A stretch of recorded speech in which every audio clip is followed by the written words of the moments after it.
Well, hello everybody. Thank you and welcome to our latest webinar, Solar Battery Fundamentals. My name is Robert Rallo. I'm a senior engineer with SunWize Power Battery, and I'm excited to have with us today Emily Petrosian from MK Battery, and she's going to help to answer some of your battery questions, and hopefully as we go through this presentation, we'll answer most of them for you. And whatever we haven't answered, or if you have additional questions, will be available at the end to answer those questions for you. As always, if you could put those questions in the question box, we will try to get to those at the end. Also, as always, we are recording this webinar, and it'll be up on our website within about 24 hours after the presentation today. Also, I'd ask you to go check our website as well for all of our latest webinars. We have a whole bunch of new ones coming up, and we'll talk about some more of those at the end of this webinar. So let's go ahead and get started. For those who are not aware, SunWize Power Battery has been in the off-grid solar business for over 20 years. I myself personally have over 25 years experience in off-grid solar systems. And that can range anywhere from a standalone system to a hybrid and just battery backup systems.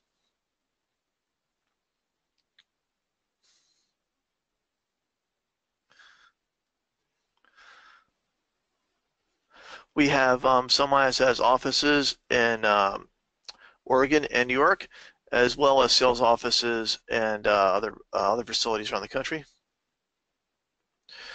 As I said, we are a systems integrator for standalone PV systems, hybrid systems, as well as battery backup. We also do cycle charged and other specialty systems as needed. Our stuff comes pre-assembled and tested. We do follow IEEE standards and can also do UL systems when asked and requested. Some of our other services include, besides just design engineering of the systems and providing materials, we can also do site surveys. We can help do installation services, trainings, similar to what we're doing now, as well as other services like technical specification writing and things like that. So, with that said, let me have Emily jump in and tell you more about MK Battery. All right, hello everybody. So MK Battery, it might be a familiar name, it might not. We're a wholly owned subsidiary of East Penn Manufacturing. That might be a familiar name as well.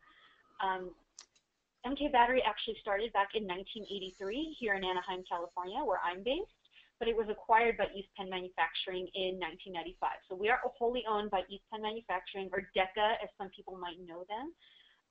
As the name implies, East Penn Manufacturing, all their factory facilities are located in eastern Pennsylvania, and it's been around since 1946. So it's been more than 70 years of battery manufacturing expertise. We do specialize in sealed gel and AGM, and that's the lead acid type batteries for solar applications and energy storage, and there's some other markets that we do delve into as well. And we certainly take pride in having a very environmentally friendly, closed-loop recycling program for our batteries in eastern Pennsylvania as well. And we do have actually quite a few locations around the world.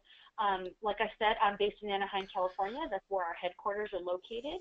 But we do have warehouses all over the country. Baltimore, Maryland is our largest storage warehouse. We do have over 20 shipping locations worldwide. We do free local delivery to commercial locations on our delivery routes near our warehouses.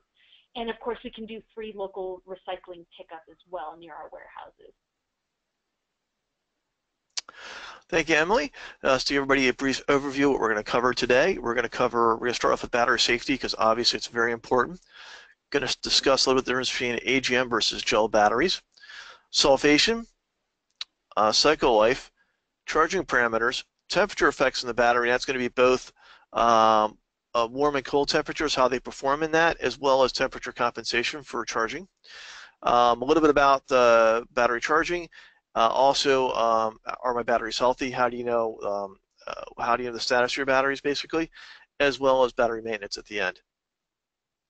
So I'm going to have Emily talk a little bit about battery safety. We'll start with that because, again, that's one of the most important things. I can never be too careful when it comes to things nowadays. Oh, definitely. And we cannot stress this enough, and you'll probably find us repeating it quite often, but I've always thought that you can never repeat it enough. even though valve-regulated batteries, they don't have mobile electrolyte in the same as, I guess, your standard flooded battery, where if you tip it over, it spills out acid. That doesn't mean that there's no electrical hazard with the batteries. It's still a live battery, and it could still short at many, many amps. So we have to just make sure we take precautions while we handle batteries. Even though it's not common, VRLA batteries, they can vent or leak small amounts of electrolyte. Electrical safety, but that's not the only concern. The minimum set of equipment that's required for actually handling the batteries, given their properties, is safety glasses with side shields or goggles, or face shields as appropriate. I mean, I think that's pretty obvious. We definitely want to make sure our eyes are protected just in case something happens. Electrically insulated gloves, appropriate for whatever installation you're doing. Make sure all your extremities are safe. Protective aprons and safety shoes, and any sort of portable water facilities in the vicinity of your install for rinsing eyes and skin, just in case something does happen. Once again, with VRLA batteries, they're not going to spill in the same way as a standard flooded, but that doesn't mean things can't gas or nothing can happen. So it's just better to be safe than sorry.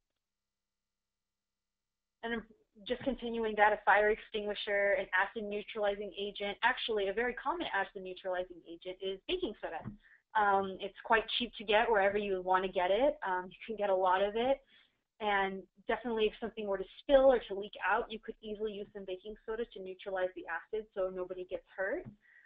Insulated tools and any lifting devices of adequate capacity. Some of these batteries, they can get quite heavy. They can get into the hundreds of pounds. So please don't try to lift it yourself if you feel like you can't do it. We don't want anyone's back getting injured or their legs or anything like that. So if there's some sort of lifting device that you can have, or even someone to help you, please, please, please take that option.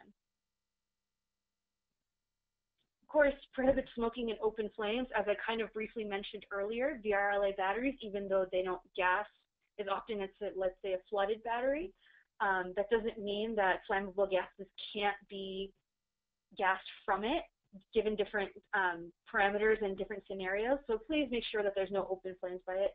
Do not wear metallic objects such as jewelry. A story that I hear very often is somebody accidentally wore their metal watch and they completely forgot it was on, and they accidentally put it on a terminal or across the terminal, and it sparked or it arced, and then their arm got hurt.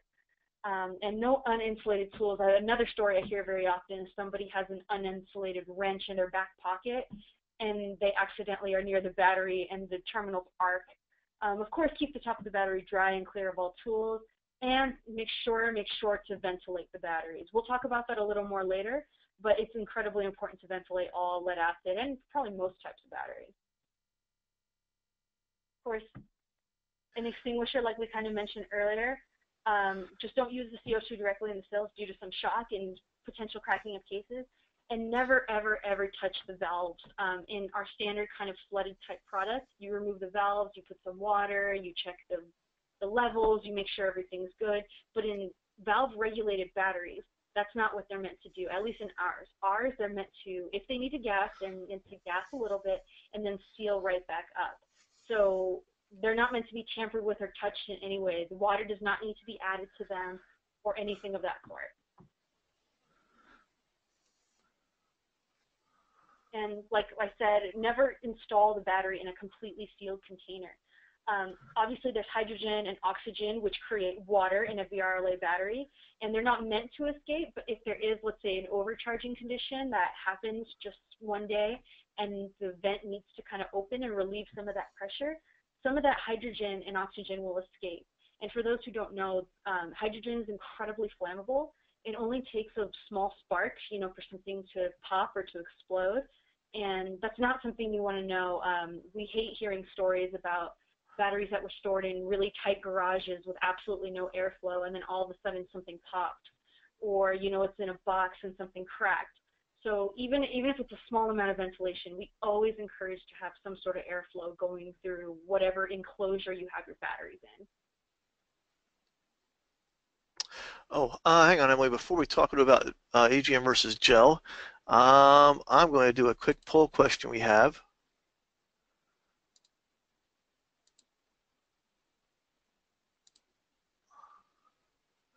On whether valve-regulated batteries are sealed batteries.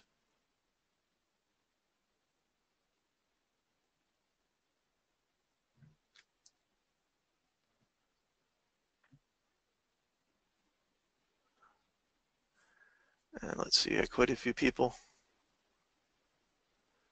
responding. Give it a few more seconds here.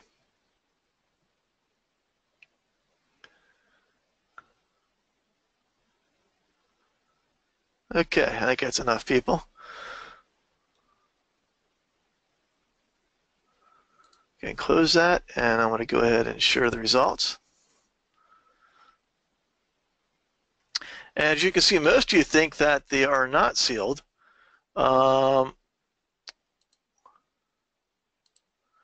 Which we're going to talk about more, but that is correct. That's actually one of my big pet peeves. I always get annoyed when people call valve regulator batteries sealed because they're technically not sealed.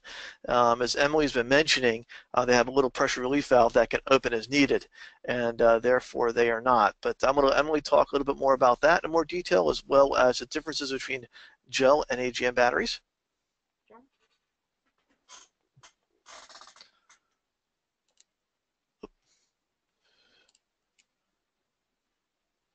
Alrighty, so basically, as Rob said earlier, there is a difference between sealed and valve-regulated lead acid. I understand kind of the misconception of why those terms might be interchangeable.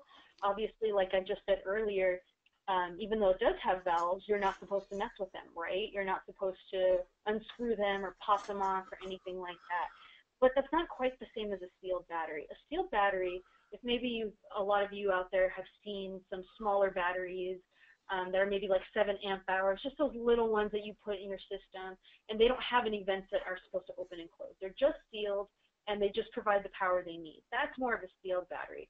What most of our batteries are, and most lead acid type batteries are, the gel and AGM or absorbed glass mat is going to be valve regulated. And of course, there are the valves on top to make sure the pressure is relieved if it needs to be. There's gel, of course, which is known as starved electrolyte. And by starved, we don't mean that it lacks electrolyte. That's not the issue.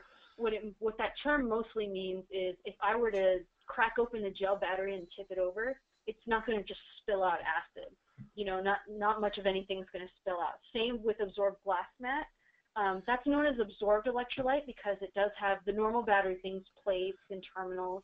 And then there's a separator material, almost like a sponge, that actually absorbs all the electrolyte to its saturation point. And then that's how the electrons move back and forth between terminals. So, like I said, there's gel, there's AGM, and that's kind of in our VRLA line. And like I mentioned earlier, usually the smaller ones don't have those valves because any pressure made in there is not too great. Yeah, and Emily, just to also go back to what you said about if you cut the battery open or if it broke open, the acid's not going to leak out. The other nice thing about the both the gel and the AGM batteries are because of that property, they can be shipped and not be considered hazardous. So you can ship these sometimes by UPS and other shipping lines without it being considered hazardous because of that property that if they do crack open, they're not going to leak out acid, as you will with the lead cell, and it's not considered hazardous because of that. Right, and a big thing that that appeals to a lot of people, besides being able to do UPS or FedEx or what have you, is that you can fly these batteries. If you need them to go to somewhere like Hawaii, let's say, or somewhere where you can't drive. For many of these batteries, they are IATA approved, so you can actually fly them. Okay, I'm going to move on briefly to sulfation. And what sulfation is basically during the normal chemical process of the battery, sulfate crystals are formed. Generally, those sulfate crystals get reabsorbed back into the electrolyte during the charging cycle. But what can happen is if the battery doesn't get fully charged, some of those crystals will not get reabsorbed back in the electrolyte and become permanent. So, and this is called sulfation, and eventually as they become permanent, those crystals become permanent on the plates, and then it reduces the capacity of the battery. So we usually recommend that the batteries get fully charged at least once a month, or preferably as much as once a week. And fully charged means basically to the absorption state, and I'll talk a little more about that as we get into charging a little bit. But again, these sulfate crystals will form on the plates, and they will reduce the capacity of the battery. If it gets bad enough, the battery won't work anymore. So you'll have a battery that will fail prematurely. I see this a lot, especially in the wintertime, where somebody's solar system was running great all summer, but something, either their load was too big or the solar array was undersized or something like that, and the next thing you know, you've got a battery that's barely hanging in there, and they do make it through the winter, but then their battery ends up failing next winter. And the reason is it may have made it through the winter, but its capacity got reduced because it got sulfated. It had gone 1 or 2 or 3 months without reaching that full state of charge. So we do recommend that you get your batteries fully charged when they're in operation, at least once a week, or I should say preferably once a week, at least once a month. And a similar thing can happen if they're sitting not being used, which is why we recommend the freshening charge every 3 to 6 months, depending upon the temperature. If it's cold out, then 6 months might be adequate. If it's a warmer out, you might want to do every 3 months. So anything else to add to that, Emily? No, you pretty much covered it. I mean, sulfation definitely is probably one of the #1 issues that we see with batteries, but I know you're going to talk about that further, of kind of what causes it and how to prevent it. Yep, we'll get in that. We get in the charging. Okay. Also, as I said, I mean, as I was talking about before, so sometimes these batteries fail within 1 to 2 years because of sulfation, and this can really get expensive. Batteries now are becoming almost 40% of the cost of the system, and a good battery, good solar battery, should last around 5 to 8 years. That's typically what we're getting out of our MK batteries, somewhere in that range. And that's in a solar system where they're being cycled. In a UPS application or something where not being cycled quite so much, they could go 10 years or more. So if you start thinking about it, if you've got kind of an average size solar system, it might be around $5,000. And again, if the batteries are about 40% of that cost, that means 40% of your cost of that system is about $2,000. If you're replacing batteries every 1 to 2 years, that's almost $5,000 in 5 years. That's the cost of the system. So it's important to make certain your system is designed correctly, installed correctly, and that you're properly charging the batteries in order to save yourself money at the end of the day. I mean, if you have to add a little bit more money to the solar up front, it could save you a lot more money down the road. So again, it's very important that your system is sized correctly and operating correctly in order to save you money down the road. And again, spending a few more dollars up front might save you quite a bit later on. So talking about that, let's get right into the charging parameters. Basically, there are four main charging stages. Most of your pulse width modulated charge controllers and your MPPT charge controllers have got these 4 stages. If you have an older style shunt or series regulator, that's a little bit different.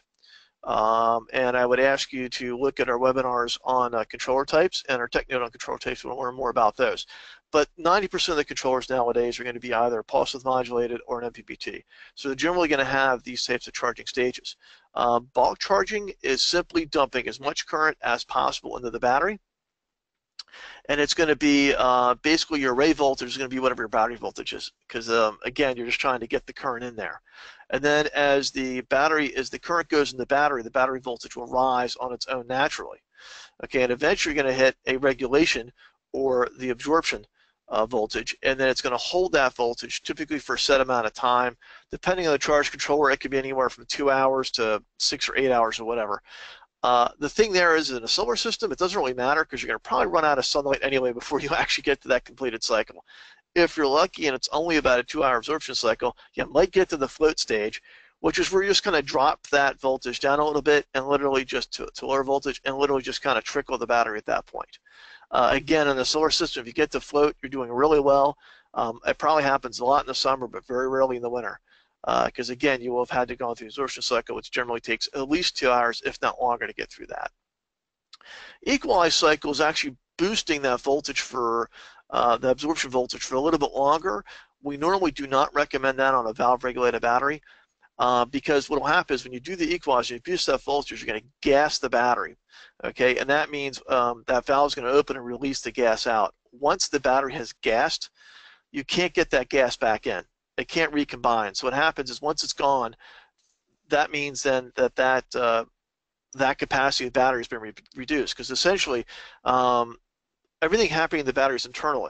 So what happens is when you're doing the chemical process between the charge and discharge, all of that gas remains in the battery. But once it goes out of the battery, you've basically lost some of the capacity of the battery.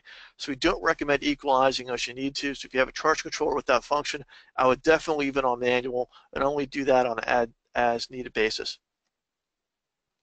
So let me go into this a little bit more detail. Again, going into the bulk, again, it's not voltage based, it's just trying to put as much current as possible into the battery. Now that being said, there is kind of a limit to that. You put too much current into these batteries, you're going to heat them up too quickly, you're going to overcharge them and burn them up. So generally, you want to try to, I generally try to go for about an 8 or 12-hour recharge. MK Battery recommends 30% of the C/20 rate or 6 times the I/20 current. For me, generally about 8 to 12 hours is right, or definitely no faster than 3 hours. In a solar system, you'd be pretty surprised if you can recharge your battery that quickly because you normally do not oversize the rate that much to the battery. So it'd be pretty rare if that actually happened. But if you've got a solar system, you've added wind to it, or if you've added a generator or some other charging source, you have multiple charging sources going at once, you may need to double check that, make certain you didn't charge that battery too quickly. And again, this will continue until you reach the absorption regulation stage.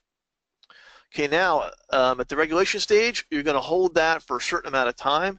If you got a really fancy, sophisticated charge controller, it might actually be able to do that until the current drops down to about 0.1 amp per hour. But like I said, I think most of the ones in the solar business right now are more on a fixed time thing.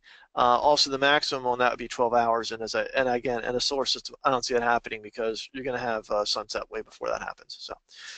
The voltages that are recommended for most valve regulated batteries, especially the DEKA ones, are 2.35 to 2.4. That's volts per cell. So a 12-volt battery has 6 cells in it. So if you multiply that out, you get 14.1 to 14.4 for 12 volts, 28.2 to 28.8 for 24, and then 56.4 to 57.6 for 48.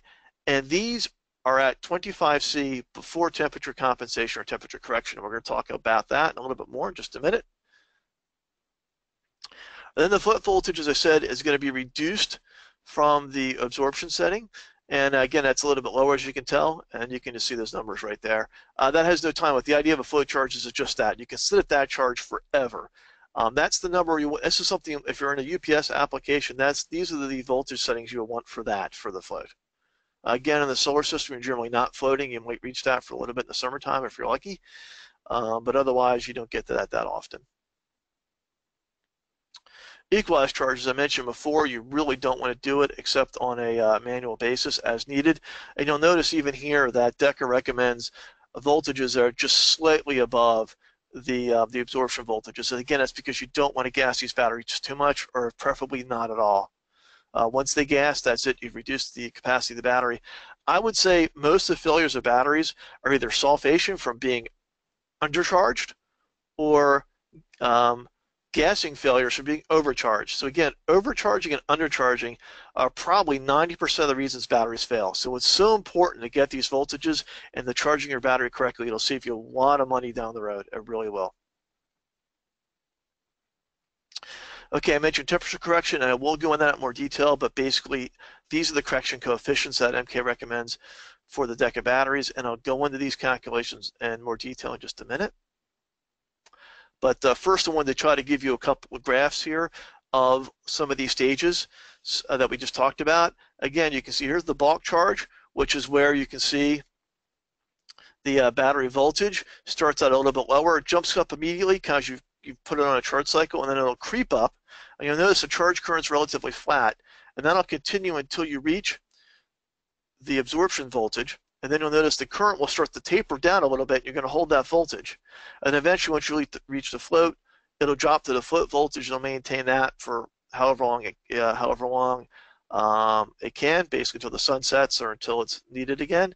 And you'll notice that the current there can drop all the way to 0 as needed on float. Here's just another kind of diagram of that, looking at it from a solar perspective. Again, at night, you're going to see your battery is going to be, if you've done the sizing correctly, your battery voltage should not drop that much throughout the night. It'll drop a little bit, but not a whole lot. Okay, so it'll gradually go down just a little bit. And then as the sun comes up in the morning, the solar array will start to charge that battery because you're going to be in bulk charging that battery. Voltage is going to go up. It's going to ramp up. And then once you reach the absorption voltage, it's going to hold that, again, for a certain amount of time.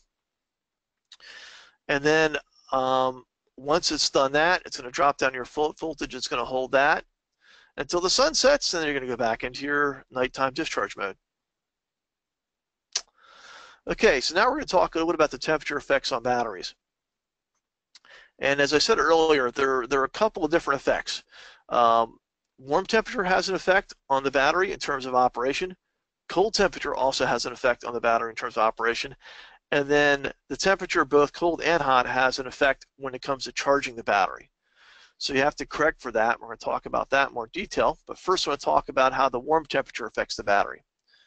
Okay, I think a lot of people know that batteries in warm climate fail prematurely, and we're going to get into why that is. But basically, that temperature has an issue on the batteries. Okay, so the hotter it is, the more that battery life is going to be reduced. Now, I know a lot of people are very concerned when you start using them in environments like Arizona, will make up to 50 degrees C, and they're saying the battery life is shortened dramatically. It is shortened by a little bit, but it is not like half. It's probably reduced by about somewhere between 10 and 30%, depending upon the environment it's in there. Okay, and the reason is that even though we can get up to 50 degrees C in the Phoenix area, and I think they got even hotter last year, I think, enough to shut down the airplanes, but you got to keep in mind that was for a short time frame, okay? And that's the key here, is you're looking at an average operating temperature. When the sun sets at night, that temperature is going to drop dramatically, okay? So yes, it may have seen that 50 C, but it may only been for an hour or two for a couple of days of the year. The rest of the time, especially in the winter, you're going to be seeing temperatures lower than that. And again, if you look at the average throughout the day, it's going to be lower than that. So you want to keep that in mind when you're thinking about these temperature effects on the batteries, especially when it comes to the high temperature. So if you think about it, your average temperature may only end up being about, in the summertime, when you look at that, again, looking at that high versus the low at night, you may find that the temperature may be more around the 90-degree range, which would give you a life of still better than 50%. So just keep in mind, and again, that's in the summertime. If you factor the winter in there, you may find out that your average for the whole year may end up being 85 Fahrenheit, which means you're looking at only reducing the life of the battery by 30%, which is probably more realistic, actually. So just keep that in mind that, yes, the high temperature does affect the battery. However, when you think on it on the average temperature basis throughout the year or even throughout the day, that it's not going to be as dramatic as some people are concerned about with it. So let's say you could normally get 8 years out of your battery. In a northern climate, getting 5 years out of it in a southern climate is not too bad at all and is pretty good for the most part. Now, cold temperature has it. Oh, sure, yeah. Sorry. Just to clarify something, when it comes to temperature versus life, I think sometimes people, they look at spec sheets of batteries and they see that, oh, well, the spec sheet says the operating temperature is more than 135F. That doesn't mean, just because you might have an environment that's over 135F or something like that, and it's very uncontrolled, that doesn't necessarily mean the batteries won't work. The batteries will still work. They'll still do their job, of course, to the operating temperature that we designated and that we've tested for, which could be higher than this. But all that means is if you're constantly subjecting the battery to those temperatures, their life's going to be greatly reduced. So it works, it just may not work as long as you may expect if they're constantly being subjected to incredibly high heat. Just wanted to kind of make that distinction between operating temperature and this temperature versus life. Thank you, Emily. Okay, getting to the cold temperatures. Cold temperatures have a slightly different effect on the battery. It reduces the capacity. I always try to talk about, when you climb in your car in a cold climate and the battery doesn't start, the car won't start because the battery's gone dead. That same thing happens in solar systems as well. The capacity gets reduced when it gets cold out. So if you're in a colder climate and you're going to have very cold winters, we normally tell people to adjust their battery capacity for that effect. So and I'm going to put up a chart, actually just put up right now. Here's a chart of how much it can affect you. So what we would say is we make the battery that much bigger. So let's say you're operating around freezing temperatures around 32 degrees Fahrenheit. You'll notice that if you look at the chart, that's a little bit more than you have a little bit more than 80% of the capacity of the battery left. So if you're normally operating in an environment like that in the wintertime, and of course winter is the most critical time you need your battery because that's when you have the least amount of sunlight, you may want to think about increasing the battery capacity for that. In this case, maybe about 20%. If you're in an even colder climate, I don't know, maybe like North Dakota or Montana or something like that, you might find you're operating more around the even 0 Fahrenheit range. You may want to increase the size of your battery, up that to about maybe 40% bigger than normally. That may sound ridiculous to have a battery that's 10-day or 14-day or bigger for that environment, but that's what you might need to use to get through the winter. Otherwise, your system might fail because the battery capacity has been reduced. And also, every now and then I get questions about freezing of the batteries. And the gel batteries are freeze tolerant, so you can, but it's not as easy as you think for that to happen, because in order for that to happen, there's actually a correlation between the state of charge of the battery and the temperature, because the acid itself, what ends up happening is it's the water and the acid, or in the battery, is what freezes. And if you're in a full state of charge, there's very little water because because it's all in more of an acid form. But as you discharge the battery, you're converting that into water, which is why you have to add water on a wet battery, because it ends up being vented. But anyway, so as you discharge the battery, all of a sudden you start making more water, and then as the temperature drops, you have a greater risk of it freezing. But again, look at these temperatures to talk about. I mean, if you fully discharge the battery, you need to be at a pretty cold temperature for it to freeze. I mean, you have to have completely discharged your battery basically and be below 0 Fahrenheit to start worrying about that battery freezing. So in most cases, it really shouldn't be an issue.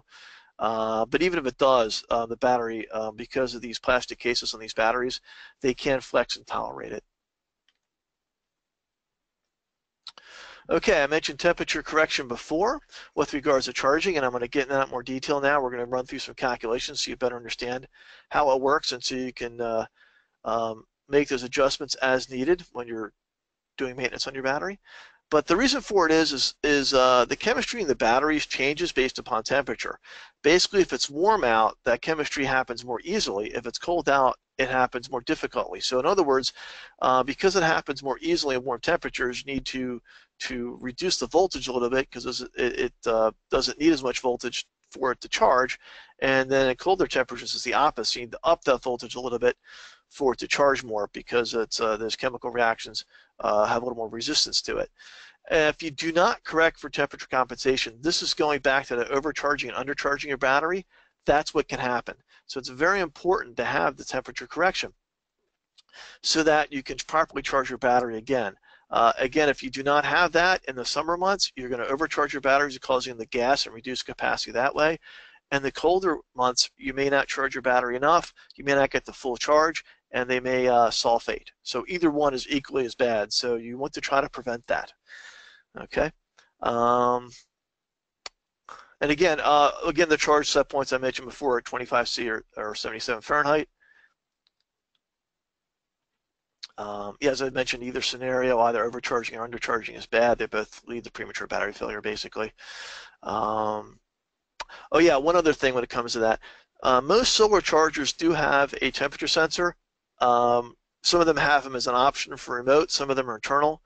I would not recommend using a charger with a temp sensor, by the way. I think almost all solar installations are going to be outdoors, so you're going to be affected by the environment. You're going to see temperature swings, whether it be up to 50 degrees Celsius, in Phoenix, or whether it be minus 20 in North Dakota. You're going to have temperature swings, and you need to adjust the charging for that. Now, whether you use a remote temperature sensor or an internal one to the charge controller depends upon the application, the installation. My thought is, if the charge controller is mounted near the batteries, it's going to be reading an ambient temperature that is very similar to the batteries anyway. So I don't think a remote temperature sensor is needed in that case.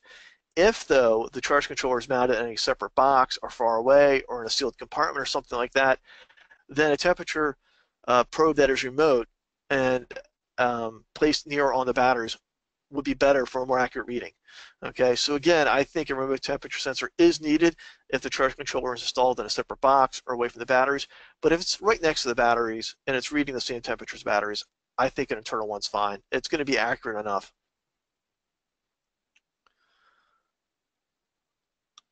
Okay. Okay, so let's run through a couple of calculations here. Okay, now in order to do the temperature correction, you need to know 4 things. You need to know your nominal system voltage, whether it be 12, 24, or 48. You need to know your charge voltage set point at 25 C, because we're gonna have to adjust it from that. So you need to know what that is in order to do the offset. Your temperature compensation value, And I know for MK batteries, it should be minus 3 millivolts per degree C per cell. However, not all charge controllers have adjustable compensation numbers to be able to do that. Some of them are fixed. They may be fixed at minus 5 millivolts or minus 4 or something like that. Any temperature correction, by the way, is better than none. Even if it isn't the exact number that the battery manufacturer might want, just having that is going to be of help to your batteries. And by the way, it does change because I remember a few years ago, a lot of numbers people were using were minus 5, which is why you still see that out there. So as battery technologies change a little bit and more testing done on batteries, they're able to adjust some of the charging parameters to extend the life out of them. So I've seen, over my 25 years, I've seen these numbers change quite a bit, by the way. So again, if you can't do the minus 3, that's okay. If you can, that is better for the batteries in terms of being able to charge them better. And of course the temperature, because that's where you're going to adjust to. So let's go through an example here. We're going to use a 24-volt system, and we're going to go with a temperature that's higher. We're going to go with 40 degrees C. So we're charging a 24-volt battery and a 40 degrees C environment. The charge voltage, the absorption voltage, is going to be 28.6, and we're going to use the compensation value of minus 3 millivolts per degree C per cell. Now, having a 24-volt battery, there will be 12 cells in that. So 12 cells times the minus 0.003 volts is going to give you minus 0.036 volts per degree C. So then we need to adjust that. So we're going to take the 40 degrees C, which is the ambient temperature, subtract the 25 degrees C, which is the set point value. We're going to get 15 degrees C. That's the delta. We're going to multiply that by the minus 0.036 volts per degree C. So basically the temperature numbers cancel each other out, and you are left with minus 0.54 volts. And that's going to be added to the charge voltage of 28.6, and that's going to give us a number of 28.06. And keep in mind, again, this is a lower number as it should be. As I said, the chemical reaction happens more freely in more temperatures, so you're going to want a lower voltage. So that's how you can double check that. If your number ended up higher, you know you made a mistake. So, and you can see it's quite a bit different too. That's a huge number, 0.6 volts. I mean, that's a pretty good percentage of a drop to charge a battery. So you can see how you may, if you weren't doing this, you could potentially accidentally gas the batteries pretty easily. So again, that's why it's important to have that. I mean, 40C is not unreasonable in a lot of places in the summertime. On the opposite end, we could get cold, and we're going to go ahead and do an example at 5 degrees C. So we're pretty close to freezing on this one, which again is not uncommon in a lot of places. Even in Phoenix, Arizona, you can get down that cold sometimes in the wintertime. We'll go ahead and use a 12-volt battery this time with a charge voltage of 14.1. And we're going to use the same temperature compensation value. Because it is the 12-volt battery, we're going to have 6 cells. So that's going to give us a number of minus 0.018 volts per degree C. And again, doing that delta number. And I want to point out in this formula, if you notice, the ambient temperature comes in front of the set point number, the set point value temperature, and it's subtracted from it. And that's how you get the minus 20 in this case. And it's very important because you're going to take that minus 20C and multiply that by the negative 0.018 volts per degree C. And that's going to give you a positive number. That's how you're going to add it. That's how you get the positive number, is the negative times the negative gives you a positive. And again, that positive number is 0.36 volts. And again, added to your 14.1, it's going to give you 14.46. And again, you'll notice, if you think of the percentage of the voltage, it's actually a pretty big number. So again, it's very important to do this. If you're going to leave it at 14.1 and not add that additional 0.36 volts to that, that battery may not get fully charged, and you may have a sulfation issue. So again, very important to have temperature correction. It's important to understand these numbers. I know I just did a troubleshooting webinar last month, and it's funny, I didn't put on the list, or probably should add it to it. One of the tools you should have is a calculator, because you need a calculator to do these calculations and confirm that the charge controller is operating properly. If your charge controller is not operating properly, again, you can risk damaging your batteries due to overcharge or undercharge. So making certain your controller is working properly is very important to the health and maintenance of the batteries. So it's important to double check these things and make certain that it is being charged correctly and that the controller is operating as it should to charge the batteries. Okay, that being said, one of the other questions I get a lot, and I was talking to Emily, and Emily said the same thing. It's like, how do you know if your batteries are healthy? Before you go into winter, because you might be operating a remote site, it's not easy to get there. You want to, are my batteries going to make it through winter? They're 4 or 5 years old. How much more life do I have left in them? Should I replace them now? Are they going to last a few more years? Type of thing. And I know I tried to address this in the troubleshooting webinar, but I thought I would let an expert, a battery expert, answer it as well. Got it. So I wish I had a very simple answer. You know when it's healthy when it does X or when it displays Y or whatever. But unfortunately, there is no one actual answer because it kind of depends on how you define as healthy. When Rob and I were talking about this the other day, when he used to work in the telecom industry, if they found out the batteries were less than 80% capacity, then they said, okay, well, it's junk, trash it, we'll get other ones. Now, not everybody is a large telecom company and has the capital to keep replacing batteries. So we kind of have to look into how exactly people would define as healthy, and then why certain tests might work better than others. And then why, maybe certain testers, don't exactly tell the whole story, or they do tell the whole story and the pros and cons. So let's go to that next slide, Rob. Okay, so one that's actually used very commonly in the UPS industry, but it's used in solar too, is an impedance meter. Basically what it's doing is that it's comparing the internal resistance of each battery in the string, or if you only have one battery, and it's comparing it to a baseline of what it should be. And if it's off by a certain percentage, that could be a pass-fail. Or if let's say you have 8 batteries in a system, and battery number 7, its number is way more off than all the other ones, then that can indicate a prematurely failed battery as well. We can provide baseline numbers in MK battery, and I'm sure any battery manufacturer could. We do these tests all the time just to say, hey, it should be around X ohms or Siemens or whatever you like to measure it in, and then you can compare the percentage. But kind of one of the issues with that is it's incredibly expensive. Not everybody can just afford these really large meters that are a ton of are a ton of money, and especially if you're not going to use them very often. So that's like I said, there's a pro in that it's incredibly accurate, but of course there's a con that it can be expensive. If you can afford something like that, it will last you so many years, especially if you do many battery installations and you want to check batteries. It almost always is going to give you something accurate, and it's going to let you know how the batteries are doing. And then a capacity test. This is actually what we use in all of our warehouses that we have all over the country that you saw earlier. Basically, let's say that there's a customer that comes to us and says, hey, my battery's having an issue, could you test it for us?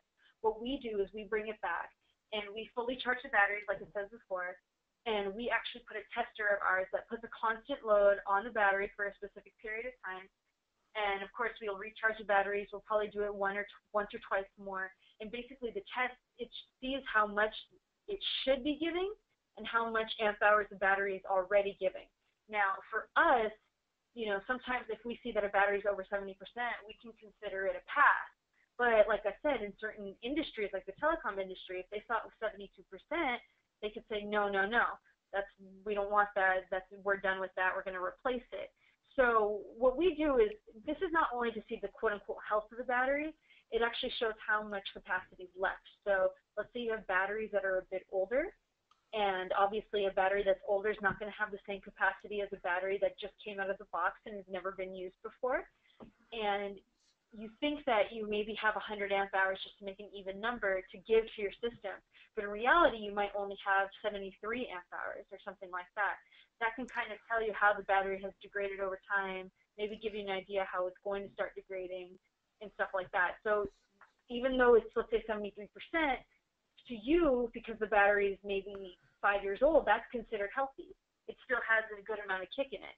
And that's kind of why, when Rob was saying earlier, it's always good to kind of oversize your batteries a little bit, because they're never going to have the same capacity that they did in the very beginning than when it's been cycled many times over many different years. So that's kind of, it's more of a diagnostic tool just to see how your system's doing.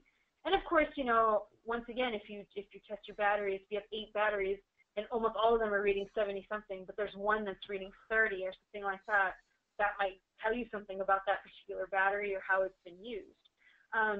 That's one of the pros. A con of that we were talking about is that it does require you to put the batteries out of commission because they have to be fully charged, they have to be discharged by the machine, then recharged and discharged. And some people, they can't afford to do that. If you can't afford to do that, that's wonderful, and that's probably going to be one of the more accurate ways of doing it. The tester is a bit expensive, but it's not nearly as expensive as an impedance meter. So that's just something to bear in mind. And then Okay. I'm sorry, Rob. Before we go on to the next slide, I just wanted to say I do know that Rob and some other people have gotten a lot of questions about like those small, $30 battery testers, and we just want to say, on the record, those are great, they're fine, but they're not telling the whole story of what I just said earlier. If a battery tests quote unquote good or bad, all that kind of tells you is that the battery cranks to a certain level, which is needed for certain applications like a car where you start it, and then the alternator will charge the battery, and the gas in your engine's going to run your car. But it doesn't exactly tell the whole story. If something's quote unquote bad, we don't know what constitutes bad. We don't know exactly what constitutes good. It'll only tell you if it cranks to a certain way or if the battery has a short. But if you feel like the battery's not holding a charge or it's not behaving the way it's supposed to, you kind of already know that it's bad. All it's doing is telling you what you already know. I understand those are cheap and they're very convenient, but we just want to warn that it doesn't always tell the whole story because it's not mimicking what the batteries are doing. It's not cycling. It doesn't have a certain internal resistance. It's just cranking for like 43 seconds, and then it'll say, oh, it has a short, it doesn't have a short. So just be very careful with what those tell you. Doesn't mean you can't use it, especially, before you leave your cabin in the winter. If you want to double check it that way, at the very least, it's a short way to do it. But if you feel like your battery is behaving in a certain way, it might not always be just that, oh, it's bad, it's good. Sometimes it has a reduced capacity, or it was left at a partial state of charge and it's sulfated. It's really hard to tell with those really fast tools. So I just kind of wanted to clarify some of that. Thanks, Emily. Yeah, and again, those tools are really valuable. We've been talking about gassing and sulfation a lot and how they can reduce the capacity, but you don't always know the impact of that. Using either the impedance meter or the capacity test, you can figure out exactly what the impact has been and whether the battery has enough capacity left in order to still be functional in that application. If it's a critical application and your capacity has been reduced to 70%, that may not be adequate anymore. You may need to replace those. If you're in a non-critical application where you might just have some street lighting or something like that, well, geez, maybe a 50% capacity might be good enough for you. So some of those decisions may also be based upon the critical nature of your load and whether you can, whether you prefer to replace the batteries now or let them fail a little bit more before, or let the system fail a little bit before you decide to replace them. So, okay, so let's move on to battery maintenance then. We recommend maintenance be done at least twice, at least once a year, but I prefer at least twice a year, to be honest, just because a lot can happen in a year, in 12 months. Generally, I know most people end up doing their maintenance usually in the fall, right before you go in the winter, to make certain that your systems will get through the winter. So again, to make sure everything is good, and then again in the spring when coming out of the winter to just check and see if anything had happened during that time, repair anything or whatever happens. So generally, you're going to find that the winter and summer months are the most extreme with your batteries. So checking them in the spring and fall, just your system in general actually is usually a pretty good time to check your solar system and verify everything is working correctly and do any maintenance and troubleshooting and repairs that might be necessary. The simplest thing you can do for maintenance on your battery is just to check it. Check it for any cracks in the case, perhaps any leakage around the terminals. MK-DEKA batteries have got a great process for sealing the terminals, but nonetheless, it'd just be good to check those, make certain that's all good, everything's clean there, especially on the valves. If you're going to have any kind of, as Emily mentioned, when they do gas, there's a potential for some of the acid to come out potentially. So if there's any type of acid around there, you might want to clean that off, clean off any corrosion around the terminals and stuff like that.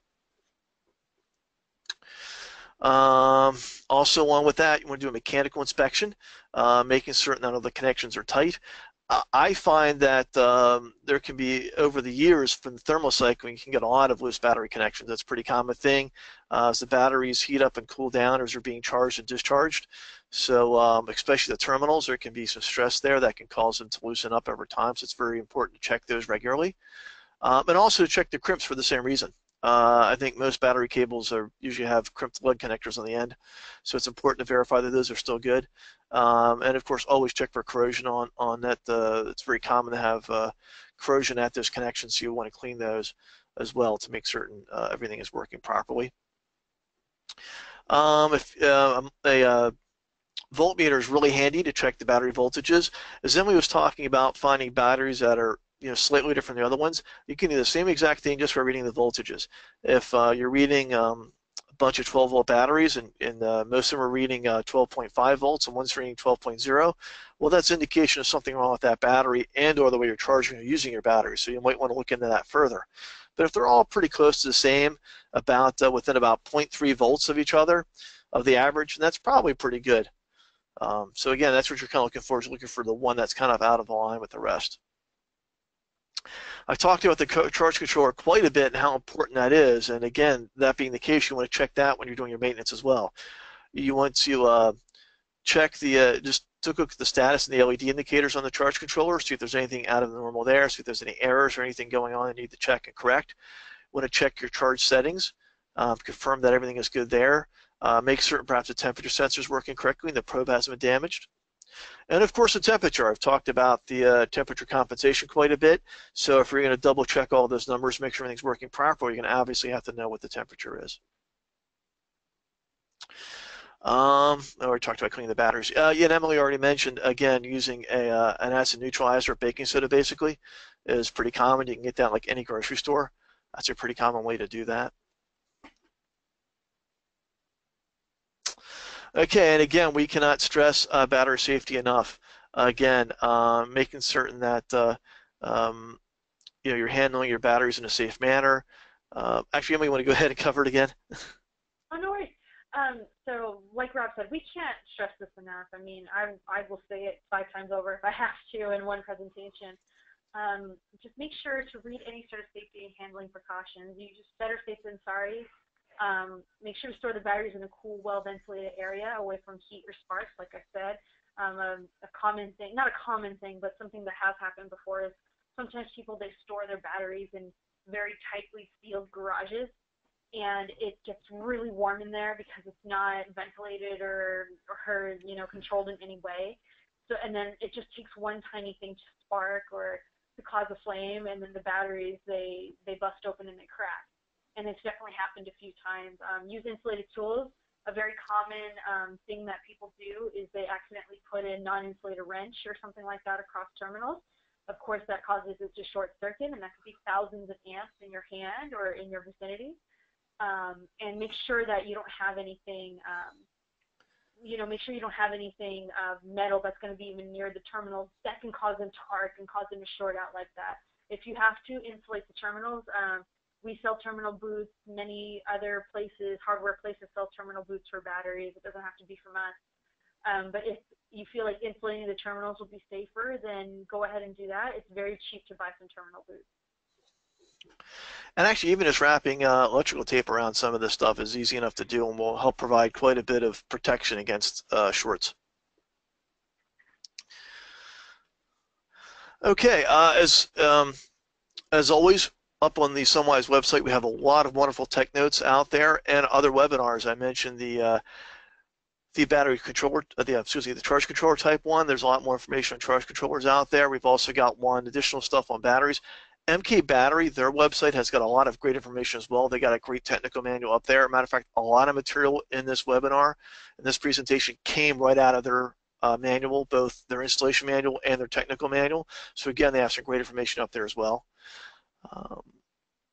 Okay, and I guess we're up to questions at this point. The only question I've gotten so far is about a installation of OPZS batteries that a customer had that's pushing 15 years. And he's just basically wondering what the options are. He indicated that the lifespan stated on the battery literature was 10 years. So I think the short and sweet of it is that he's probably lucky to still be getting any reliable operation from those, and probably due for a replacement cycle. I'd agree with that as well. That's a pretty good life out of a battery. You said the OPZS, I believe, if I remember correctly, I believe that is a wet, I believe it's a wet flooded battery. That's probably why they got the life out of those. Generally in a wet flooded battery, you usually have a design life of about 10 years or so. The sealed ones don't, the valve regulated ones don't last quite as long as the wet ones. Which is why the flooded ones are a little more common for a while, but the problem is they do require maintenance. So if he's getting 15 years out of those, that also tells me somebody's maintained those batteries properly. Definitely in order to get the life out of that, but that's probably nearing the end of the life, most likely. All right, I think that's mostly all I have right now. Okay, well, I'll tell you what, while that's going on, I'm going to put up one more poll question real fast as to what webinar people like to see from us next. We've been talking internally about AC coupled battery backed grid tie systems, return on investment analysis, and that's going to be a neat one. That's kind of comparing options between a standalone and a hybrid and stuff like that one. Advanced sizing, where we go into much more depth than we did in the basic one on that, and also just some basic stuff about installing and commissioning systems.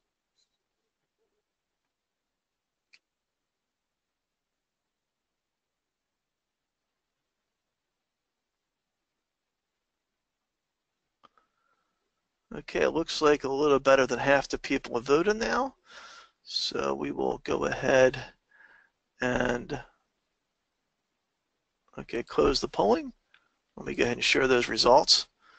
And it looks like quite a few people want the AC coupled systems as well as the return on investment analysis, and a few more on installation commissioning. So looks like all of those things look like they'd be great topics to cover in the future. So we will definitely start working on those and try to put together some future webinar on those topics. Okay. Okay, any other questions come in? Yeah, we got one more question on suggested set points for a New England winter when the battery is going to sit idly for 6 months. If it's going to sit and not, yeah, if it's going to sit for 6 months, I would recommend using that float voltage then. If it's not going to be used, that's kind of what the float setting is for. It's kind of a, it's more of a setting for a UPS application where it's just going to sit there and sit idle, not be used. So I would use the float voltage for that. Thanks, Rob. Okay, well, there's no further questions. I think we are right on time then. So I want to thank Emily so much for her help today. I appreciate having you on this webinar, and thank everybody again. And we have a bunch of other webinars coming up soon. Our next webinar is going to continue on the battery theme, and we're going to do one on battery installation and talk about paralleling batteries and how to wire them in series and parallel.